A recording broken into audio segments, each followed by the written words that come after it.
فَإِنْ آمَنُوا بِمِثْلِ مَا آمَنْتُمْ بِهِ فَقَدِ اهْتَدَوْا وَإِنْ تَوَلَّوْا فَإِنَّمَا هُمْ فِي شِقَاقٍ فَسَيَكْفِيكَهُمُ اللَّهُ وَهُوَ السَّمِيعُ الْعَلِيمُ۔ اس کے بعد اگر یہ لوگ بھی اسی طرح ایمان لے آئیں جیسے تم ایمان لائے ہو تو یہ راہ راست پر آ جائیں گے، اور اگر یہ منہ موڑ لیں تو در حقیقت وہ دشمنی میں پڑ گئے ہیں۔ اب اللہ تعالیٰ آپ کی حمایت میں عنقریب ان سے نمٹ لے گا، اور وہ ہر بات سننے والا اور ہر بات جاننے والا ہے۔ صبغۃ اللہ، اے مسلمانوں کہہ دو کہ ہم پر تو اللہ نے اپنا رنگ چڑھا دیا ہے۔ وَمَنْ أَحْسَنُ مِنَ اللَّهِ صِبْغَةً وَنَحْنُ لَهُ عَابِدُونَ، اور کون ہے جو اللہ سے بہتر رنگ چڑھائے اور ہم صرف اسی کی عبادت کرتے ہیں۔ فَإِنْ آمَنُوا بِمِثْلِ مَا آمَنْتُمْ بِهِ فَقَدِ اهْتَدَوْا، بس اگر وہ لوگ ایمان لائے جیسے تم ایمان لائے ہو تو یہ راہ راست پر آ جائیں گے۔ وَإِنْ تَوَلَّوْا، اور اگر وہ روگردانی کرے، فَإِنَّمَا هُمْ فِي الشِّقَاقِ، تو گویا کہ وہ لوگ دشمنی میں ہیں۔ یہاں پر بہت پوائنٹ کی بات ہے، وہ یہ کہ اللہ تعالیٰ نے رسول اللہ صلی اللہ علیہ وسلم کو مخاطب فرما کر یہ فرمایا کہ فَإِنْ آمَنُوا، بس اگر یہ لوگ ایمان لائے، یہودی، نصارہ اور اسی طریقے سے مشرکین عرب اگر ایمان لائے تو اس کا وہ ایمان معتبر ہوگا جس ایمان کا تعلق آپ سے مل جائے اور آپ کے صحابہ سے مل جائے۔ اگر وہ ایمان لانے کا دعویٰ کرتے ہیں لیکن وہ ایمان آپ سے اور آپ کے صحابہ کے ایمان سے ملتا جلتا نہیں ہے، پھر وہ قابل قبول نہیں ہے۔ تو گویا کہ اس آیت کے ذریعے سے اللہ تعالیٰ نے اللہ کے رسول صلی اللہ علیہ وسلم کے ایمان کو اور صحابہ کے ایمان کو ایک معیار بنایا، ایک کسوٹی بنائی اور ایک نمونہ بنایا کہ اگر کوئی شخص ایمان ہونے کا دعویٰ کرتا ہے تو اس کے ایمان کو جانچا جائے گا، اس کے ایمان کو پرکھا جائے گا۔ اگر آپ سے اور آپ کے صحابہ کے ایمان سے ملتا جلتا ایمان ہے تو وہ ایمان قابل قبول ہے، مانیں گے۔ لیکن اگر وہ ایمان جو آپ کے ایمان سے اور آپ کے صحابہ کے ایمان سے نہیں ملتا ہے تو اس ایمان کو ٹوکری میں ڈال دیا جائے گا، اس ایمان کو رد کر دیا جائے گا۔ تو گویا کہ صحابہ کا ایمان کیا ہے؟ ایک معیار ہے، ایک کسوٹی ہے۔ اسی طریقے سے ایمان میں جو ساری چیزیں ہیں، ایمان لانا اللہ پر، اللہ کے رسول پر، اللہ کی کتابوں پر، فرشتوں پر، آخرت پر، ان تمام چیزوں پر ایمان لانا ہے۔ اگر کوئی شخص صرف اللہ پر ایمان لاتا ہے، رسول پر ایمان نہیں لاتا ہے، قرآن پر ایمان نہیں لاتا ہے، پھر اس کے ایمان کو بھی کیا کر دیا جائے گا؟ رد کر دیا جائے گا۔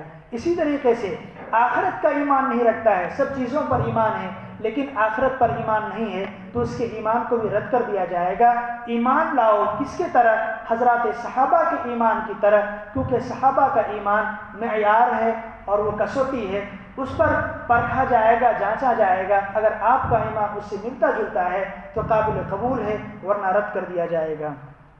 اسی طریقے سے دوسری اہم بات ہے کہ رسول کی محبت اور عظمت ہم سب کا عقیدہ ہے، بلکہ امت مسلمہ کا عقیدہ ہے کہ رسول کی عظمت، رسول کی محبت ہر مسلمان کے لیے فرض ہے۔ کیا ہے؟ فرض ہے۔ رسول کی محبت نہیں تو ایمان نہیں، لیکن رسول کی محبت میں اتنا غلو کرنا کہ رسول کو خدا کا درجہ دے دینا، یہ بھی کیا ہے؟ اللہ کے ساتھ شریک کرنا ہے، اللہ کے ساتھ غیر اللہ کو شریک کرنا ہے۔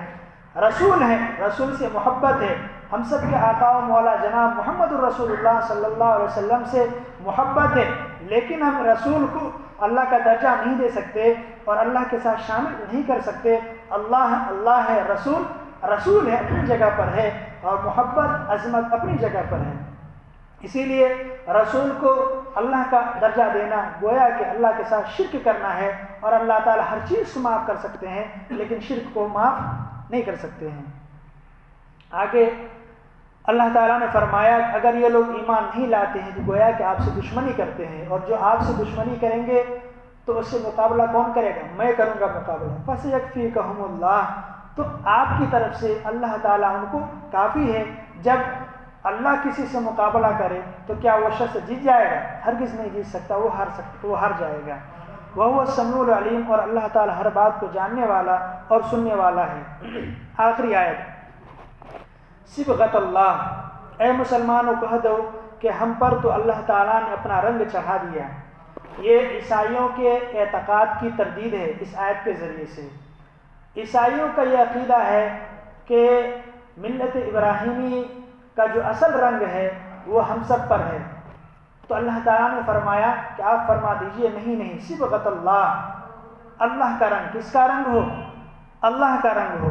اور دوسرا عقیدہ ان کا یہ ہے عیسائیوں کا کہ جب اس کے یہاں کوئی عیسائیت مذہب قبول کرتا ہے یا کوئی بچہ پیدا ہوتا ہے تو بچے کی پیدائش کے 7ویں دن کے بعد اسے بپتسمہ دیتے ہیں۔ چرچ میں ایک کنواں ہوتا ہے، حوض ہوتا ہے، اس حوض میں اس بچے کو ڈباتے ہیں، رنگین پانی ہوتا ہے، اس میں ڈبا کے نکالتے ہیں، پھر ایک پڑھا ہوا پھکا ہوا تیل ہوتا ہے، اس تیل کے ذریعے سے مالش کی جاتی ہے، اور یہ کہا جاتا ہے کہ کیا تم اس بات کو مانتے ہو کہ باپ، بیٹا اور روح القدس پر عقیدہ رکھتے ہو؟ تو وہ کہتے ہیں کہ ہاں میں عقیدہ رکھتا ہوں باپ، بیٹا اور روح القدس پر۔ تو اس طریقے سے وہ گویا کہ مکمل طور پر عیسائیت کے رنگ میں رنگ جاتا ہے، عیسائیت میں داخل ہو جاتا ہے۔ اور یہ اس لیے کیا جاتا ہے کہ عیسائیوں کا عقیدہ ہے کہ انسان جب ماں کے پیٹ سے پیدا ہوتا ہے تو گناہ گار پیدا ہوتا ہے۔ کیا پیدا ہوتا ہے؟ گناہ گار پیدا ہوتا ہے۔ حالانکہ ہم سب کا عقیدہ کیا ہے کہ بچہ ماں کے پیٹ سے معصوم پیدا ہوتا ہے۔ ان کا عقیدہ کیا ہے؟ بالکل مخالف، کہ بچہ ماں کے پیٹ سے گناہ گار پیدا ہوتا ہے اور اس کا گناہ کا خمیازہ اس بپتسمہ کے ذریعے سے ختم ہو جاتا ہے۔ اور ان کا عقیدہ یہ ہے کہ بپتسمہ میں جو ہی ڈالتے ہیں گویا کہ وہ مر جاتا ہے، اور اس کو نکالنے کے بعد اس کی دوسری حیات، دوسری زندگی ملتی ہے۔ پہلی جو حیات تھی وہ گناہ والی زندگی تھی، وہ ختم ہو گئی، اس کا گناہ دھل گیا، وہ ختم ہو گیا، اب نئے سرے سے یہ پیدا ہوا اور وہ بالکل پاک صاف پیدا ہوا ہے۔ تو اللہ تعالیٰ نے اس کے عقیدے کو تردید کیا کہ اصل رنگ کس کا رنگ ہے؟ اصل رنگ تو اللہ کا رنگ ہے۔ اور اللہ کا رنگ کیسا ہے؟ اللہ کا رنگ یہ ہے کہ بالکل ہماری ظاہری اور باطنی ہر اعتبار سے خالص کیا ہو جائیں، اللہ کو ماننے والے ہو جائے، توحید خالص کو ماننے والے ہو جائیں، اور اللہ کی شریعت کو ماننے والے ہو جائیں۔ یہ ہے صبغۃ اللہ، اللہ کا رنگ۔ وَمَنْ أَحْسَنُ مِنَ اللَّهِ صِبْغَةً وَنَحْنُ لَهُ عَابِدُونَ، اور کون ہے جو اللہ سے بہتر رنگ چڑھائے اور ہم صرف اسی کی عبادت کرتے ہیں۔ تو گویا کہ اس آیت کے ذریعے سے عیسائیوں کا جو عقیدہ ہے بپتسمہ کا، وہ عقیدے کا بطلان ہے، وہ عقیدہ اس سے خارج ہو جاتا ہے۔ اور اس میں اس کا دوسرا عقیدہ یہ بھی ہے کہ عشائے ربانی یعنی پروردگار کا دسترخوان، پروردگار کا کھانا، پروردگار کی طرف سے کھانا۔ عشائے ربانی اس وقت تک کسی کو نہیں ملتا جب تک کہ اس بچے کو بپتسمہ نہ کر لیں، یا اسی طریقے سے کوئی نیا عیسائیت دھرم قبول کیے ہیں، عیسائیت مذہب کو اختیار کیے ہیں، تو عشائے ربانی میں اس کو شریک نہیں کرتے۔ عشائے ربانی عام طور پر وہ لوگ سنڈے کو کرتے ہیں، سنڈے کو رات میں کرتے ہیں، جس میں روٹی اور شراب رکھا جاتا ہے، روٹی اور شراب رکھا جاتا ہے۔ ان کا عقیدہ یہ ہوتا ہے کہ روٹی حضرت عیسیٰ علیہ السلام کے بدن ہے، یہ جسم ہے، اور شراب کیا ہے؟ شراب یہ خون ہے۔ روٹی حضرت عیسیٰ کا بدن ہے، شراب اس کا خون ہے، اور ان دونوں کے کھانے سے بالکل ہم کیا ہو جاتے؟ پاک صاف ہو جاتے، اور گویا کہ اللہ تعالیٰ کی طرف سے یہ نازل کردہ یہ کھانا ہے۔ یہ ان کا عقیدہ ہے۔ وہ لوگ اس طرح کرتے، پہلے بپتسمہ کرتے، بپتسمہ کے بعد پھر اس کو عشائے ربانی میں شریک کرتے۔ اللہ تعالیٰ ہم سب کو ان باطل عقیدے سے ہم سب کی حفاظت فرمائے، اور خالص توحید پر اور احکام الہیہ پر عمل کرنے والا بنائے۔ کسی کے سوالات پوچھ سکتے ہیں؟ اس کی اگر مکمل تفصیل آپ کو مطالعہ کرنا ہو تو تقی عثمانی صاحب کی ایک کتاب ہے عیسائیت کیا ہے، اور دوسری نیٹ پر دستیاب ہے انسائکلوپیڈیا برٹانیکا۔ یہ انسائکلوپیڈیا ہے، نیٹوں پر دستیاب ہے، آپ اس میں جلد نمبر 3 صفحہ نمبر 84 پر مطالعہ کر سکتے ہیں عیسائیت پر۔